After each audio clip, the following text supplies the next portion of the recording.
Hi friends, আমি এই kitchen পর্দা এনেছিলাম, তোমাদের কাছে আগেই শেয়ার করেছি। এই যে আমি পর্দাটাকে লাগিয়ে ফেলেছি, দেখো তো আমার এই রান্নাঘরের লুকটা এখন কেমন লাগছে। আসলে এই তাকগুলো একদম ওপেন ছিল, যে কারণে সমস্ত জিনিসগুলো বাইরে থেকে দেখা যেত।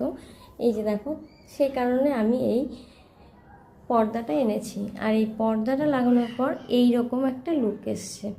তো কেমন লাগছে তোমরা জানিও। এমনিতে আমার কিচেনটা কিন্তু ভীষণ পছন্দের জায়গা, খুবই সুন্দর লাগে আমার কাছে, কারণ হচ্ছে আমি এখানে সারাটা দিন রান্না করি। আর এই যে আমার চিমনি নেই যেহেতু, যে কারণে আমার রান্নাঘরে একটু তেলকালি পড়ে, তাই এই আইডিয়াটা আমি ফেসবুকে এক বন্ধুর কাছ থেকেই পেয়েছি, যে কারণে আমি অর্ডারটা করে নিয়েছি।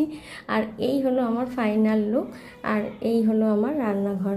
তো কেমন লাগলো আমার এই পুরোটা ভিডিও তোমরা জানিও। আর এই জায়গাটা আমার কেমন লাগছে এখন পর্দাটা লাগানোর পর সেটা জানিও। টাটা।